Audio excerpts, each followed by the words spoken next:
What up, community? Pastor Brad here with another dose of DBR. That's Daily Bible Reading, just in case you didn't catch that.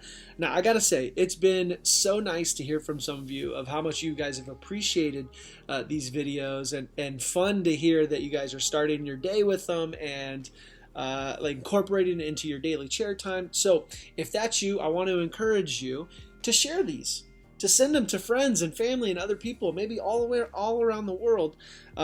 That way it gives a chance for someone else to find a little bit of hope or have a good start to the day or whatever it is.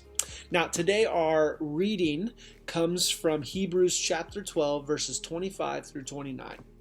And this is what it says. See to it that you do not refuse him who speaks. If they did not escape when they refused him who warned them on earth, how much less will we if we turn away from him who warns us from heaven? At that time his voice shook the earth, but now he has promised, once more I will shake not only the earth, but also the heavens. The words once more indicate the removing of what can be shaken, that is, created things, so that what cannot be shaken may remain. Therefore, since we are receiving a kingdom that cannot be shaken, let us be thankful and so worship God acceptably with reverence and awe. For our God is a consuming fire.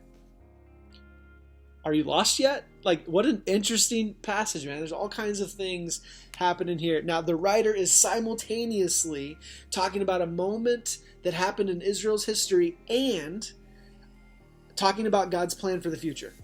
Right? At the same time. Talk about mind-blowing stuff. So interesting. And the moment that the writer is mentioning from Israel's history is actually from Exodus chapter 19. And in that moment, like, Israel was at Mount Sinai and Moses was there, and God was using like this thunderstorm and fire and smoke, and the earth shook. So they would have known what he was talking about when he talks about the earth has been shook. And then at the same time in this passage, the writer is talking about another shaking that is about to happen, that will come at some point. And that shaking is going to remove the earth and these heavens. And what's beyond that crazy shaking will stand a superior eternal realm. Right? A kingdom that cannot be shaken, a kingdom that cannot fall, a kingdom that will be set up. And what remains is the kingdom that God creates. How crazy, how cool is that? Now, even in the midst of this author talking about two different points, right? Israel's past and what's to come in God's plan, an important question is laid at our feet as we read through this passage. And this main question is simply this: how will you respond to Jesus being the King? Jesus the King. Does your heart reflect that statement, that Jesus is the King? Do your actions reflect that statement? Like, when life hits the fan and you cannot tell up from down, left from right, and everything is totally crazy, is Jesus still the King? What about when life is just coasting and smooth and it's all smiles and handshakes and it's all lovely, no complaints? Is Jesus still the King then? It's a hard question to answer.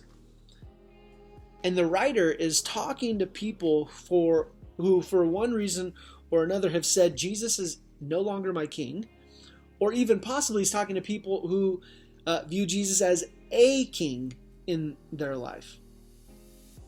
But a king will stand next to the king of my career, the king of newer and better, the king of beating the Joneses, whoever a false king can be in our lives. And so the writer is talking to these people and he's saying, look, you got to make a choice. We have to make a choice. He's saying, wake up, because here comes the warning. Jesus is the King. Does your heart point towards that? Do your actions point towards that? Do your thoughts point toward that?